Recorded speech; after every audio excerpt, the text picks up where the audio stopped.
Good morning and welcome to Meet a Missioner Monday. I'm your host, Karen Borgat Estrada. It's a pleasure to be back with you today. Again, a huge thank you to Jeppy, who was with you all last week while I was at the polls. I missed being with you, but I'm glad to be back here. Today, we're going to check in with two more of our missioners and hear about their stories. But before we do that, I'd like to take a moment to just offer a short prayer. If you will join me, we're going to pray today for peace and reconciliation in our country and around the world. I'd like to pray for all who are sick right now with COVID or anything else, especially for those who are hospitalized, that they may find healing, and for their families, that they might find peace and strength, and for all of their caretakers, they find the wisdom they need. I'd also like to pray in a special way for those impacted by Hurricane Eta, especially our brothers and sisters in Honduras, Nicaragua, and Guatemala, that they may find the support and relief they need in these times. There's so much going on in our world these days. So I just want us to all take a deep breath in and breathe in some hope for what is to come. And now I'd like to welcome our two guests. First, I'd like to welcome Larry Parr, who is a Maryknoll lay missioner who has been serving with us for more than a decade. Larry is joining us from El Salvador. He serves there in Las Delicias and works with families and youth. He is also a native of near where I am here, of Baltimore, Maryland. So go Orioles, and we are happy to have him with us today. Thank you. Good morning. And also joining us today is Coralis Salvador. Coralis is joining us from the US-Mexico border. She has served as a Maryknoll lay missioner for 20 years. Most of that time she was in Kenya and is now working in a couple of different hospitality ministries on the US-Mexico border. So they're going to share with us some of their experiences around the topic of migration. Welcome, Coralis. Buenos días, ¿cómo estás? I'm learning Spanish now. You got some of the most important sayings right there down, it sounds Sí, like. gracias. So I'm going to start actually with you, Larry. If you can talk to us a little bit about what the situation is like there in El Salvador, what has your experience been around the reasons why folks are migrating, and how is your ministry addressing those issues? Okay. Well, first, thank you for this opportunity to be here and to be able to talk to everybody about El Salvador and the issue of migration. It's a very complicated question. Why are people leaving? And it's not just one answer. And it has to do a lot with history and everything that has gone on in the country over the last decades and a long time, a lot of years. But really, it has to do with a couple of reasons. And one of the big ones is the lack of opportunities mixed with a history and a current of violence, which makes it very difficult for people. And when you have that combination of violence together with lack of opportunities, it creates this atmosphere of desperation. And it makes it very difficult for people to just be able to survive daily. So if we could look at the first slide, I'll go more into how these issues affect people that I work with. This slide is of a group of young people that in the community I work with, that we have a program called Playing for Peace, where we work with kids to play sports, but to give them opportunities and to really create that atmosphere of peace in the community. This picture is from 2009. And you can see these young people, they're about from ages 8 to 12 years old. So this is 10 years ago. And I think this group of kids, you can see their faces and you can see them, that they really represent the realities of El Salvador. So 1/3 of the kids in this picture did not finish high school, and they have very few opportunities. The other 1/3 migrated to the United States and are in the United States right now. And the other 1/3 have finished high school. One is in college, and they really represent the kids that are working hard and trying to go forward, but with very few opportunities. So to talk about the kids that are not able to finish school, that only 40% of kids of people in El Salvador finish high school. So what happens to the rest of them? Well, there's really lack of opportunities. The minimum wage in El Salvador is $300 a month. So imagine trying to survive your family on $300 a month. And that is the jobs like the sweatshops, the factories. Those jobs, now you need a high school degree to get those jobs to make that $300 for your family to survive. So the kids without high school, really, they're selling candy on the street. They're doing odd jobs. They're doing whatever they can to survive. And really, it's difficult for families to be able to survive without those opportunities. Traditionally, agriculture is a way that people survive. Agriculture pays less than about half of the minimum wage. And a lot of agriculture, for example, coffee, a lot of kids go and pick coffee in November, December, and they get about $1.25 for every 25 pounds of coffee they pick. So it's very hard work, and it's not able to live off of that.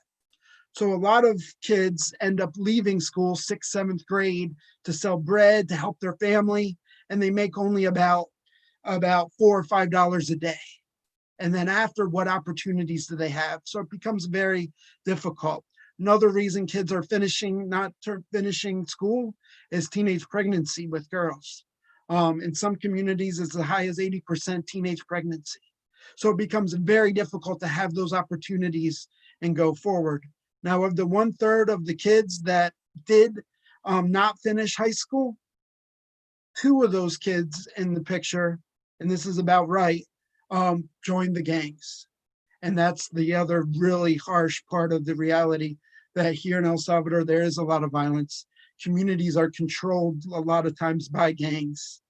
And the kids who do not have those opportunities, the gangs provide an opportunity for them. I had a gang member once say to me that he doesn't understand why the police bother him. His mission is to protect the community. So they try to give kids protection, a mission, that you're part of something. And the problem is that's with violence.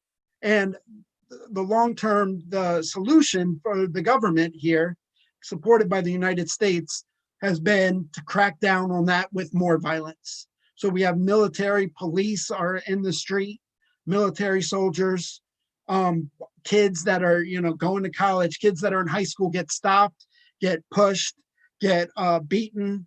We've had extrajudicial killings by police. There's death squads in the country over the last 10 years that are killing young people that are just, that are affiliated with the gangs. So it becomes a very harsh environment for young people. And even in the last year, that the murder rate has gone down, but that's really been a political thing. And it's really trying to, with the government putting more militarization and really using that as a number. When the murder rate goes down, it's good for the country that there can be less refugees and asylum seekers. When the murder rate goes up, the government wants to stop that. So there's been negotiation with gangs, and it's really a political stance. But in the communities, there's, like in the community I used to live in, just this month, the public transportation stopped because they did a strike because of being targeted by the gangs. So this reality continues. People feel the fear of this, they fear the police, they feel the gang members, and they're living in this desperation of this violence with the lack of opportunities. So half of these kids were able to go to the United States, and that's because there's such a connection with the United States. Basically, everybody has a family member in the United States. And it's not just people without documents. It's TPS, which temporary protection status, which El Salvador was given in 2001 with the earthquake.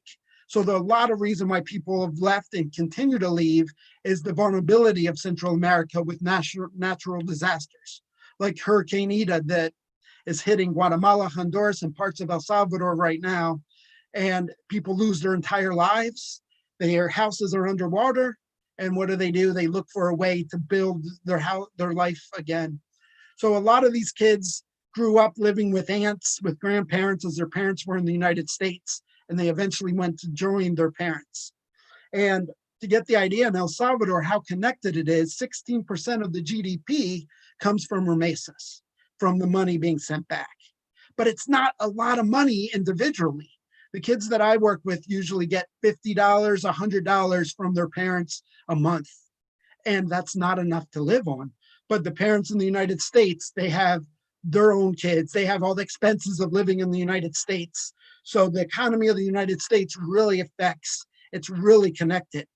With there being over 2 million Salvadorians in the United States and only 6 million in El Salvador. So that connection is very important to the Salvadorian people. And that's how a lot of people survive, just with that little bit of money every month. And then there's the kids that are able to work hard and try to get education. But even with that, there's very few opportunities. So we could go to the next slide. And these are the kids that I'm working with right now, are scholarship students.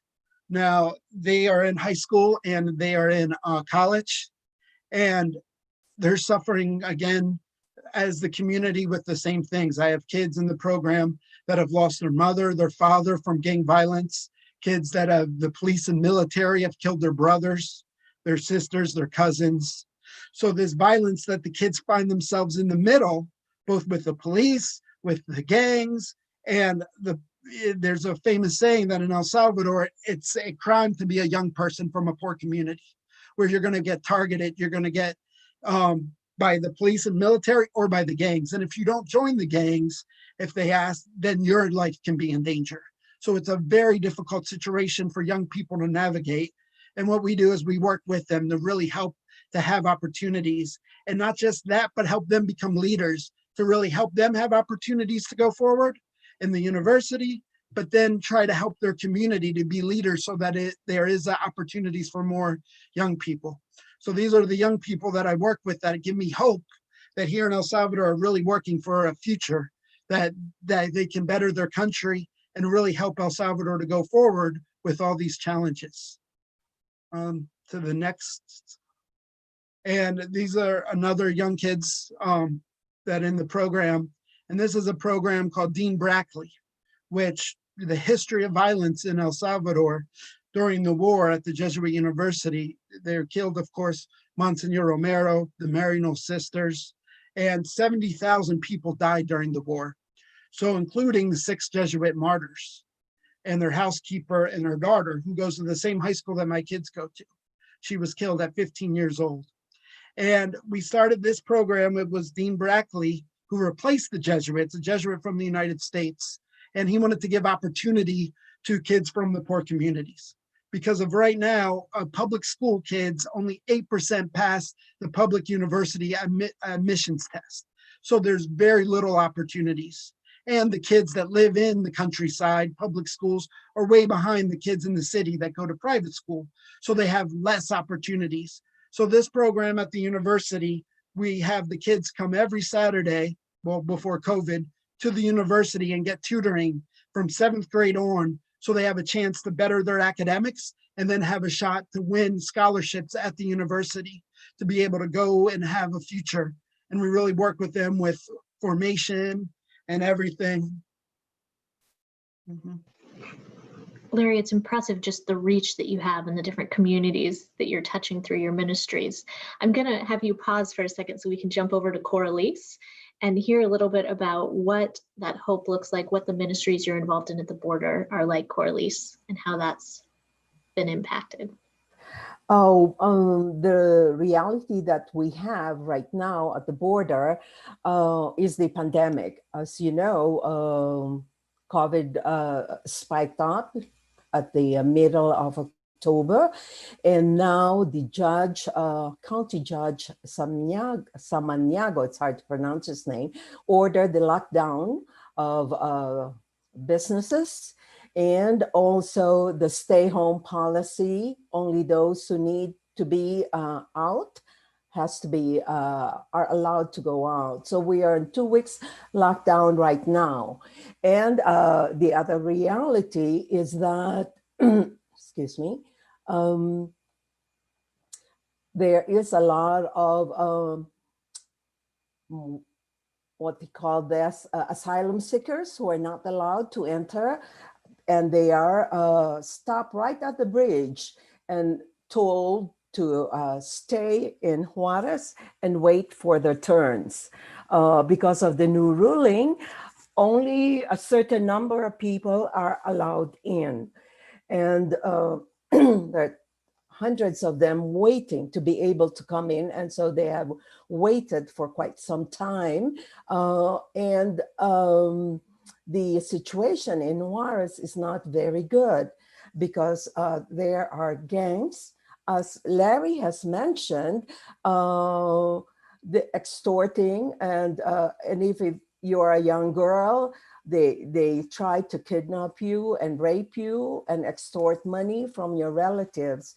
So there's really a need to help those asylum seekers to come into the States to file their claim, their entry and be able to stay and improve their life. Because as Larry said, the life in El Salvador, as well as in other Latin American countries like Honduras and Guatemala, are so unbearable that a lot of families and even young people are coming and are seeking the help of our government to improve their life.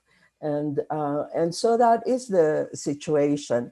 But the good news is, the good news is that there are help for them from the community. Let me go back and show you in this slide. We have in my background, as you can see, is a symbol of Mexico. It's an X, meaning the fusion of Spanish and the indigenous. It was built and promoted by the first indigenous president, Benito Juarez, in the late 1800s. And in this picture, you could see the walls. It's not just one big wall. There are three other walls, and it's supposed to be a river, but it has dried up, that separates El Paso border from Juarez. And the next slide, please. So as I said, the pandemic is the number one crisis here. And the border is restricting their coming in using the excuse of the pandemic. But a lot of these people who come in are in good health condition. They become COVID, they get infected once they are in detention. And therefore, once they are in detention, they are trying to get help from their relatives who are here, or from other NGOs to help them be released from the detention. And one of the sources is Las Americas, which Heidi is involved with, and we're happy to share that she has a lot of clients that has been released. And once they're released from the detention, they stay in our shelter until they could arrange where they're moving forward. And here in this picture is our shelter. It's a warehouse that has been converted into a shelter. We don't let detention people come in immediately. We set them out under the tent, we interview them, we take their temperature and give them sanitizer so that before they come into the shelter, they are in health condition. You will see here my colleagues interviewing them and filling out the forms necessary for them to be taken in. And in the next slide, here are the different facilities that we offer. We have the chapel, then we have the different dormitories, and we could house more than 100 because we have 4 dormitories. And It's complete facilities. It's a nice lodging for them because we feel that, they have gone through so much hardship and pain and disability. Like a lot of them are in crutches or in wheelchair because they fell off the wall, or when they were running, all kinds of accidents happen to them. And so we take care of them too. We don't only provide food and lodging, clothing, all their needs we provide for them. And we even have nice social activities for them and help them it's sort of a transition area, a facility that we give them. We have toys, books, and all kinds of things for them, sort of to relieve them of the suffering that they have gone through, the trauma that they have gone through. And here in this picture is some of them. As you can see, they were in a coyote van that had an accident, and the Custom and Border Patrol brought them to the University Medical Center where they got treated. And one thing here in El Paso is people are so supportive because 80% of the population are Hispanic. And so they have been through the same kind of journey, and they want to help these people who are going through this hardship. And that is the purpose of the shelter. This is the good news of El Paso.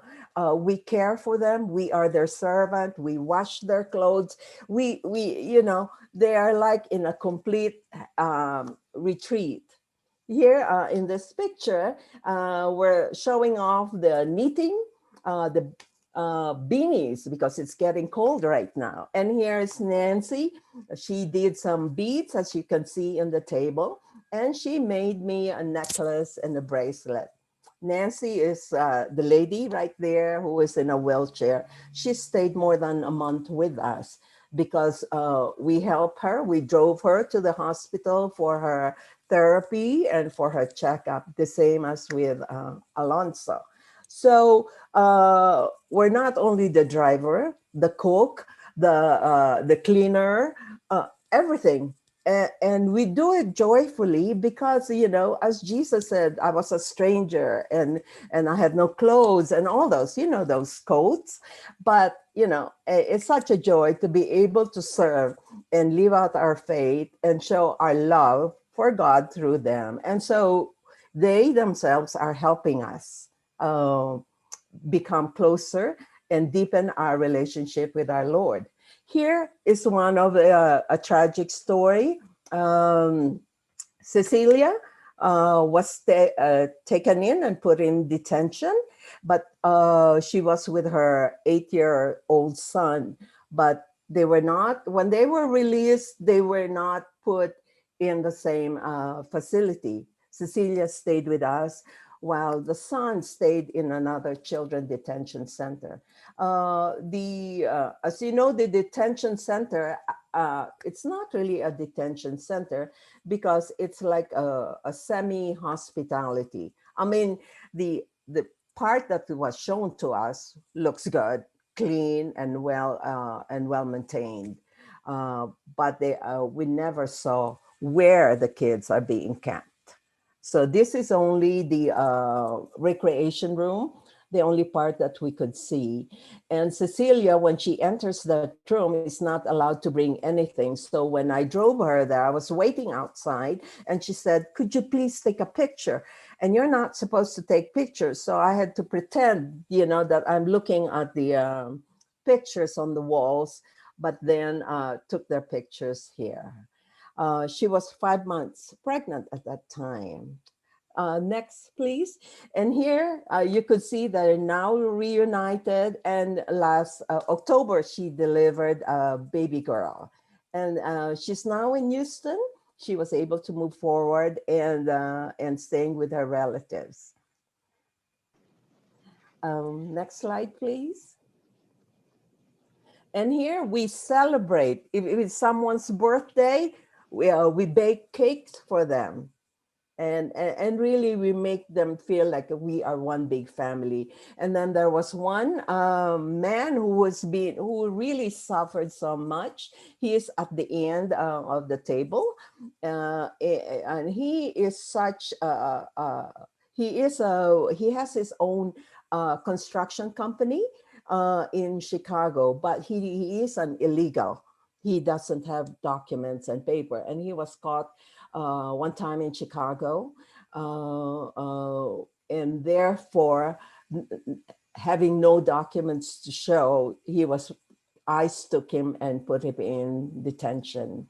But through the help of other legal entities, the NGO, he was released to us, and he was waiting for his documents. In the beginning he was in crutches, and occasionally he would use wheelchair. But after staying he was there when I first arrived in May, and he just left in October, and here we are together with our other guests and volunteers, giving him a farewell dinner. And so when people leave our shelter, they feel love. And as you can see, here's a note, a drawing by a little girl who's 7 years old. And to show her appreciation, she wrote the name. She tried to write the name of the different volunteers. And with me right there is just a little C, because she's having a hard time to spell my name. And on the wall of one of the dorms, you can see are all colorings done by our guest. This is sort of a healing process for them when they're able to create something beautiful. Coralis, it's so beautiful. This image I feel like summarizes both what you and Larry have been talking about, of just being present to people and creating those spaces for people. The dorms, I think, really stand out to me as even the bright colors and the welcoming space. How are we really called to receive people? And the one thing nice, Karen, we're all volunteers. There's no paid staff. So so we are of the same what do you call this? We give ourselves to them. That's wonderful. I want to jump in with one more question. For those watching, if you do have any questions, feel free to send those in. Larry and Coralis had so many great stories that we've just been letting them share. But I'd like to propose this to both of you. If you could share with us, what is one thing or what are a couple of things that you would want to share with those who are watching that they can do? What are some actions that we might be able to take to support the communities where you both serve? Whichever one of you would like to go first.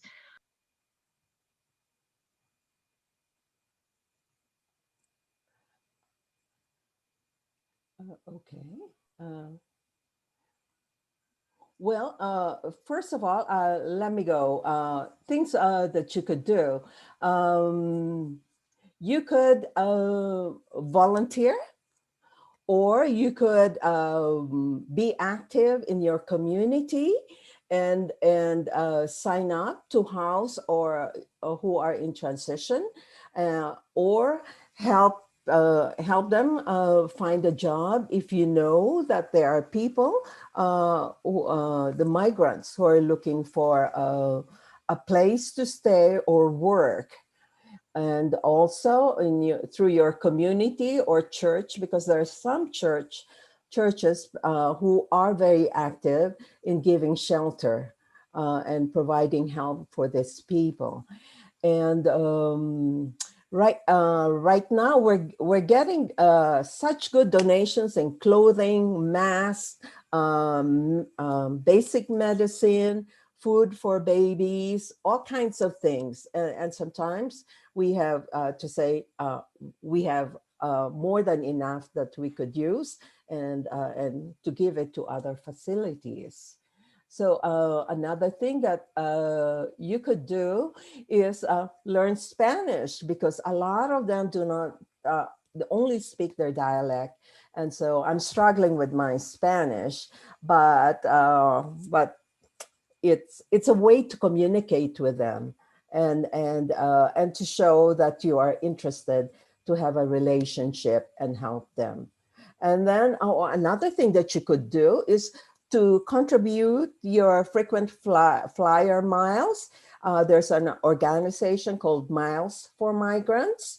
And since a lot of these asylum seekers who are released from the detention cannot afford to go back or to travel to their final destination, if you share your miles, then they can fly.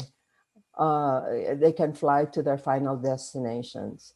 And that's one of our job too, you know. We're taxi drivers. We drive them to the airport. We help them until they get to the TSA, because they have no passport when they fly. They only have the documents from the ICE that they carry with them.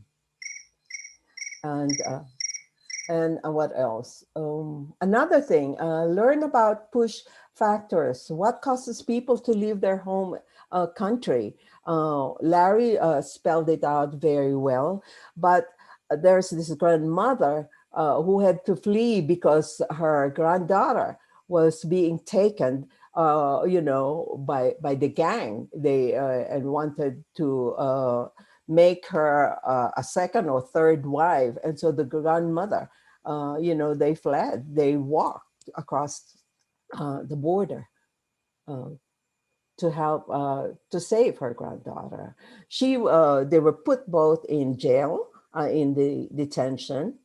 The daughter was released, but the grandmother was sent back to her country, which she is in danger because she did not follow what the gang wanted.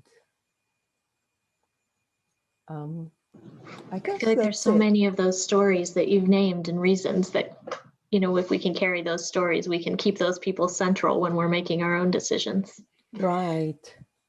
Larry, I'll pass over to you.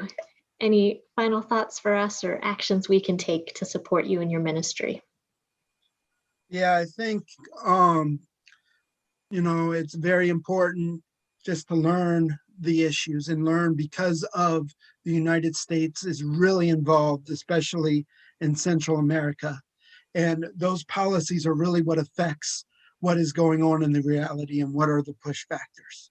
And those policies, really, a lot of them have to do with support of the violence, support of militarization, economic, what is going on in the country. So it's very important to learn the politics of what's going on and how we can, as citizens of the United States, pressure our government to be making the right kind of decisions, because the policies that are made in Washington affect the people in our ministries, the people that are being worked with, and what causes them to feel that they have no option but to go to the United States. Right. Also, just as a final thought, I just would like to say, John Sobrino, who is a Jesuit theologian, and was accompanying those that were killed in El Salvador, the 6 Jesuits, when he wrote in the 1980s about the situation in the Maryknoll martyrs. He wrote that in the time the United States was exporting a lot of the negative things that we talked about, militarization. There's the massacre of El Mozote, where 600 kids were burned basically alive in a church, and supported by the United States, supported by the military. The gangs that were basically refugees that came to the United States and then were became in the gangs and then were deported back and exported from the United States gang culture into El Salvador, with all the effects that really have had the effects here in El Salvador. Remember, those gangs started in the United States, and our policy of deporting is what created this environment in El Salvador. So all these negative things that have been exported from the United States, John Sobrino said, also the United States exports one of the best things. And he said that was the Maryknoll sisters that were martyred in El Salvador, and all those that are working in Central America to accompany the people and work for the kingdom of God, to work for something better.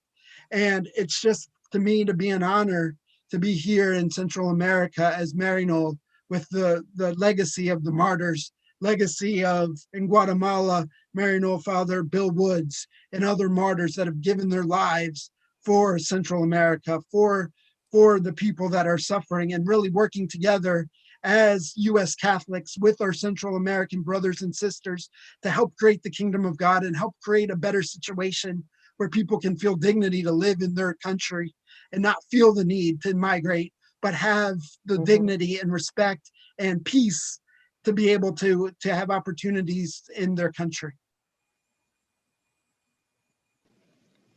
I feel like those are powerful words for us all to end on. If we can carry that Karen, legacy. Can Go I ahead. add something? Please I do. mentioned about my other ministry, the feeding program of the Sacred Heart Parish here. And I think, Chris, you could show some of that slide just briefly. The feeding program. This is La Tilma, where I work 2 days a week. And then we prepare bags of food, dry goods for like vegetables, cereals, rice, beans, oil, all kinds of things. And then on Fridays, here we are preparing together with the other volunteers. And people donate all these vegetables and cereals. And then on the next slide, you will see we're cooking and preparing a very delicious, healthy meal for them. And our chef, the man behind me, James, is very particular that the way we present the food, shows you respect and honor the dignity of the recipient. In this feeding program of the parish, we feed migrant workers. There are workers who come, by the day and work here. And you could see them, they're standing in the corner waiting to be picked up for agricultural work or any kind of work. And then by the end of the day, they go back, or they just look for a shelter where they could sleep for the night. And so this is another program by the community. And I never get a chance to actually give them the food that we prepared because of COVID. Other volunteers take care of handing them the packages of food that we have. So I'd just like to add that. And thank you, Larry, for sharing what you said about the push and pull, what we could do here. And I would just like to add that it's so important that we are compassionate to the pains of the people that we are serving or want to serve, but true compassion means being moved to help relieve it in different ways, not just in prayers. Thank you. Thank you, Karen. Thank you, Coralis, and thank you to everyone who joined us today. We will be back here with Meet a Missioner Monday soon. We're going to be jumping into a new topic, moving away from migration and looking at some of the ministries serving people living with disabilities the Maryknoll Lay Missioners is involved with, and we will put up all those dates and speakers on our social media. So thank you, Larry. Thank you, Coralis. I will keep both of you and your ministries in my prayers, and we will do, like you said, Coralis, not just pray, but get out there and take action. For all of you, until we see you again, please be well, stay safe, and peace be with you.